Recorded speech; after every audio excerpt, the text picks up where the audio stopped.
The focus group said God sounded a lot like Morgan Freeman. I don't know why I thought of this at 10,000 feet, with a cheese tray on my lap and one hand twisting the plug until sound came through both earphones. I kept looking, on the cold planet and on the ship, and even the video conference with High Command, or whatever they called it. Android fish swam through Manhattan, shooting red lasers, smacking their tails through plate glass, upturning one cafe table after another. Thor was there. The Hulk was there, obligingly smashing things. And Iron Man went kamikaze and thus proved everyone wrong.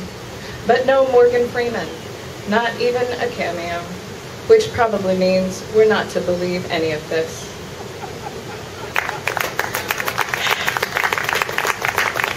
This next poem is about love, and it is also about high school. It is called The Subjunctive. In high school, we learned the subjunctive in French and how to cut open a leopard frog. Some weekends, your parents would drive to Bodie to eat steaks and listen to the music.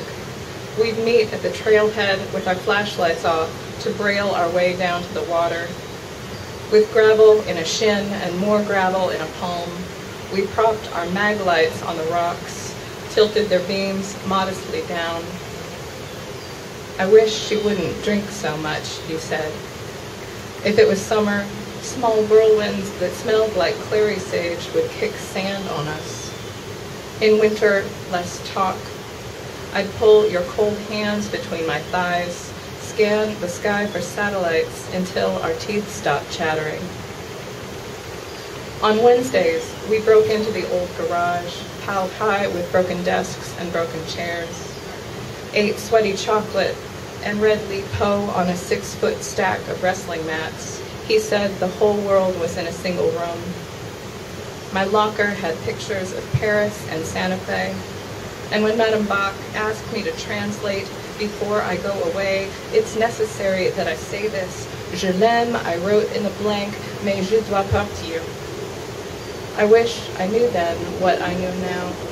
World without end, world endlessly repeating. Somewhere we're still heaving ourselves out of dark water, gasping like beached fish. Our clothes in a heap. 9 safety pins holding my skirt hem like courtiers.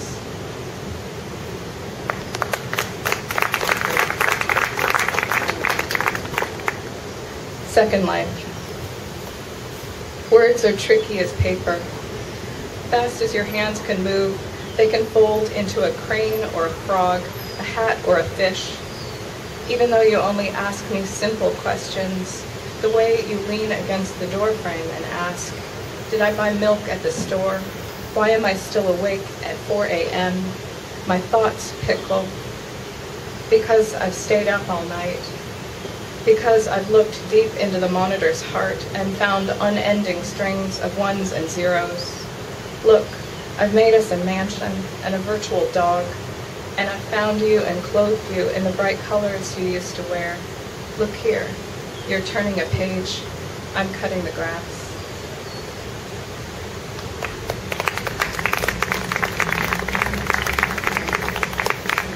So I'm writing a lot of poems now that are set in the desert in southern Oregon near a small town called Plush that I'm kind of in love with. This is one of those poems. It is called Another Class Trip to the Geyser. It's about Old Perpetual. It's right outside of Plush. All the usual warnings, that the geese have teeth, how bad the hot water can burn you, and how our mothers will feel if we dart onto the highway and are flattened like squirrels. And now we are pretending to stand still, Randy's mom's pointing in her Cub Scout troop leader sash. Imagine all those tiny clans that live in there, and how in the olden days they stuck a pipe in the ground and were surprised by what happened. All that hot water shooting up regular every 90 seconds. But we're always sticking things in the ground. Last week, baggies full of sand and feathers, and it's not at all like the ocean. If you throw a bottle in there, it won't break and get pretty, and no one tries to make an ocean. Beth's dad tried to make a geyser in their yard to scare off the birds, but finally he had to use Mylar. Sometimes people in dusty cars point their big cameras out the windows, and we're in all those pictures that go home to Salem and Boise and Sacramento, which means that even though this is almost a one-horse town, we're all kind of famous.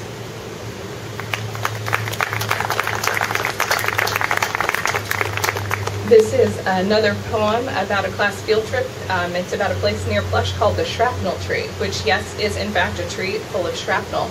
The plaque on the tree says this, quote, "When a Japanese balloon bomb exploded at this site, Elsie Mitchell and her Sunday school class of 5 children out on an early spring fishing outing were killed.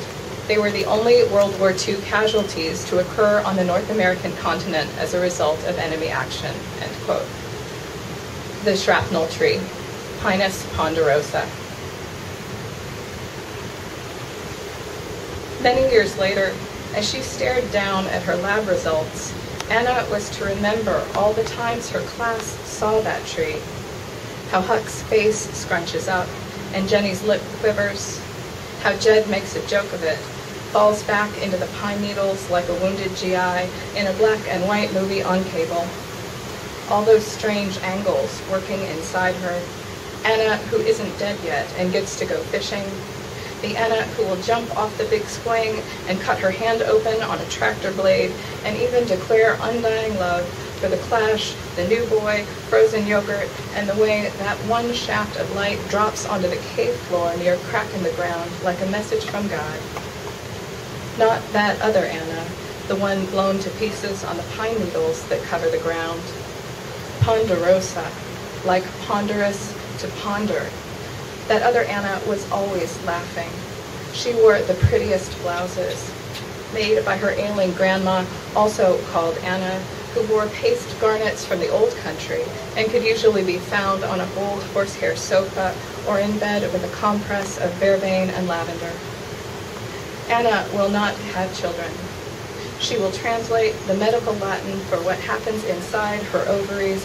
It will mean cell shrapnel, cysts just waiting to detonate. That's sometimes how it goes.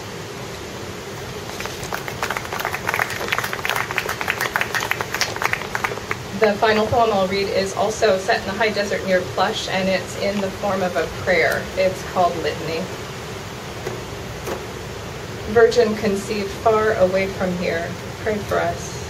Who nonetheless knows too much about deserts, pray for us. And planets that crest the night sky like ships, pray for us.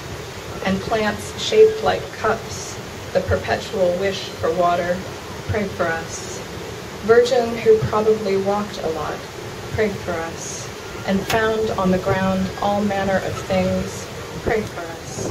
Arrowheads, mica, dried up lizards, pray for us. While jackrabbits spied, then bolted away, pray for us. Basin of the world, hope of track stars, pray for us. Recourse of loners, rivulet from stone, pray for us. Who probably cries when they use the N-word, pray for us. Who probably knows what it is to feel broken, pray for us.